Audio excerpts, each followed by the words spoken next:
में आज slow down हो गया है, इसलिए हम भी स्लो डाउन कर रहे हैं। आप अपने आंकड़े दीजिए, आप ये बताइए कि आप क्या कर रहे हैं। आज आपके स्लो डाउन इस कंट्री के बारे में आज जो हम लोग देख रहे हैं कि सारे आप एक एक करके पीएसयूज को बेचने की बात कर रहे हैं।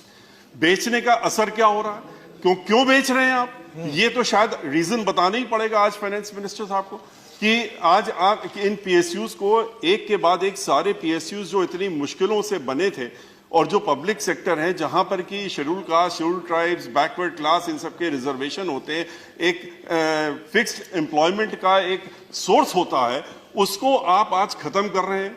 तो हम ये क्यों ना मान लें कि जैसे ईस्ट इंडिया कंपनी एक बार यहां आई थी, उसने टेक ओवर कर लिया पूरे हिंदुस्तान को, अपने बिजनेस के ही थ्रू किया था। आज 2-3 आपके इंडस्ट्रियलिस्ट हैं, वो ईस्ट इंडिया कंपनी की तरह ये सारे प्राइवेट पीएसयूज तो उन्हीं को दे रहे हैं, आप उनको ही हैंड ओवर कर रहे हैं। तो उसके बाद वो कंट्री चलाएंगे, आपके हाथ से या हमारे हाथ से तो निकल चुकी होगी कि तो वही लोग चलाएंगे। वो चाहेंगे तो हवाई जहाज चलेगा, वो चाहेंगे तो शिपिंग कॉर्पोरेशन चलेगा, वो चाहेंगे तो तेल मिलेगा, वो चाहेंगे तो एग्रीकल्चर चलेगा, वो डिसाइड करेंगे। आप नहीं डिसाइड करेंगे, ना हम लोग डिसाइड करेंगे। तो ऐसी ग्रेव सिचुएशन पे आज इस देश को हम लोग लाने के लिए आज आ गए हैं। तो इसके लिए कुछ सोचना पड़ेगा, गंभीरता से आपको सबके साथ चर्चा करके इससे निकलने का तरीका सोचना चाहिए, ना कि हम अपनी प्रॉपर्टी बेच करके आज आपके पास जो कर्जा आपके ऊपर चढ़ता जा रहा है उसको अदा करने की बात करें। आज बैंक्स जो हैं आपके बंद हो रहे हैं, बैंक्स में पैसा आपके पास है, बैंक इंटरेस्ट देता है, बैंक से कोई कर्जा नहीं ले रहा है, कर्जा नहीं ले रहा है तो उनको इंटरेस्ट मिल नहीं रहा, they are not getting the interest to the banks slowly like NPS. ये बैंक भी बंद हो रहे हैं। बैंक आपने जब बैंक डूबने लगे उनको आपने अच्छे बैंकों में मर्ज करके अच्छे बैंकों को भी डुबो दिया और उसका तरीका निकाल लिया डुबोने का। तो the issue is why this unemployment, why this. आप कहते हैं कि इंडस्ट्रियल ग्रोथ नहीं हो रहा, इंडस्ट्रियल ग्रोथ बढ़ाने की कोशिश कर रहे हैं। इंडस्ट्री का ग्रोथ कहां से होगा जब कंज्यूमर नहीं है। इंडस्ट्री, आप कह रहे हैं हमने कॉर्पोरेट टैक्स कम कर दिया, आपने इंडस्ट्रीज जो कि मैन्युफैक्चरिंग इंडस्ट्रीज हैं उनका टैक्स आप कम कर रहे हैं जिससे कि लोग मैन्युफैक्चर करें। मैन्युफैक्चर किसके लिए करेंगे, जब कोई कंज्यूमर होगा तब तो मैन्युफैक्चर करेंगे। आज सारी industries one by one they have got closed, बंद होती जा रही, जितनी मैन्युफैक्चरिंग इंडस्ट्रीज है बंद होती जा रही। पावर सेक्टर की सिचुएशन ये थी कि हमेशा हम लोग पास पावर कम होता था, प्रोडक्शन हम लोग जितना करते थे बढ़ाते आते थे, इस कंट्री में बराबर बढ़ रहा था, ग्रोथ हो रही थी पावर प्रोडक्शन की, लेकिन फिर भी शॉर्ट पड़ती थी। क्यों? क्योंकि इंडस्ट्रीज बढ़ती रहती थी, इंडस्ट्रीज ग्रोथ हो रही थी, लोगों की डिमांड चल रही थी, डिमांड हो रही थी, पावर शॉर्टेज हो रही थी। आज के रोज पावर इंडस्ट्रीज बंद हो रही है, पावर जो प्रोडक्शन इंडस्ट्रीज है वो बंद हो रही है। इसलिए बंद हो रही है क्योंकि पावर कोई लेने वाला नहीं।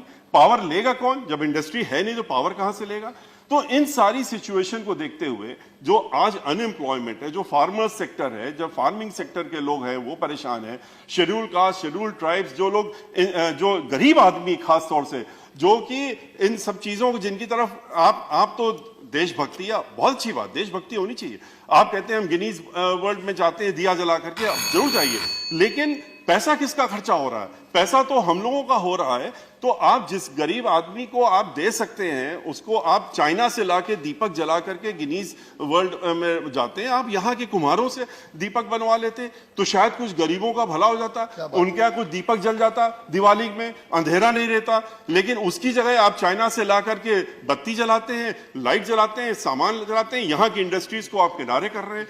तो मेरा सिर्फ आपसे ये, आपके माध्यम से इनसे ये कहना है कि अपना एक्स्ट्रा वेगन्स खत्म करें, थोड़े खर्चा कम करें, खर्चे कम करके फोकस करें। आज मूडीज ने इनकी रेटिंग इंडिया की गिरा दी है, तो इस पे ध्यान दें कि ऐसी सिचुएशन आज आ गई है, इससे ज्यादा और वर्ष आ जाएगी तो क्या होगा। ये कब तक मीडिया के सहारे चलेंगे, मीडिया को पैसा कितना देते हैं, एक बार ये भी आंकड़ा आपके सामने आना चाहिए कि मीडिया में कितना पैसा एडवर्टाइजमेंट में, आज जस्ट एक वन मोमेंट, मीडिया में कितना एडवर्टाइजमेंट में पैसा खर्चा होता है और उनको एडवर्टाइज करने के लिए देते हैं। हर चैनल में हम लोग देखते हैं कि इस स्टेट का, उस स्टेट का या सेंटर का बड़ा अच्छा काम हो रहा है, और उसके बाद पूरे दिन फिर वो चाहे महाराष्ट्र हो चाहे कोई हो, ये जो चर्चा इकोनॉमिक की मीडिया में नहीं दिखेगी, मीडिया में कहीं पर इसकी चर्चा नहीं होगी, मीडिया में खाली वही चर्चा होगी जो आप चाहते हैं दिखाना। तो कब तक दिखवाएंगे, कब तक लोगों को आप मन भटका के रखेंगे? जो गरीब आदमी जिसका जो भूख से मर रहा है, जो अनएम्प्लॉयड है, जो आज तरह तरह की एक्टिविटीज में इन्वॉल्व हो रहा है, आज लूट हो रही है, डकैती हो रही है, आज एक्सटॉर्शन हो रहा है, इसके पीछे कारण क्या है? अनएम्प्लॉयमेंट। तो अनएम्प्लॉयमेंट अगर आप नहीं खत्म करेंगे तो इस तरह से खाली मीडिया का इस्तेमाल करके या और तरीकों से इस्तेमाल करके लोगों का मन भटका करके, ध्यान भटका करके आप ज्यादा दिन नहीं चल पाएगा। इस पे गंभीरता से देखना चाहिए। आपने रिफॉर्म्स कुछ लाए जीएसटी वगैरह में, आपको ये भी देखना चाहिए कि रिफॉर्म्स अगर आप लाए वो इंप्लीमेंट हो भी रहे हैं, वो ग्राउंड लेवल में आपके अधिकारी किस तरह से उसको इंप्लीमेंट कर रहे हैं, इनको भी देखना चाहिए। इसी के साथ में अपनी बात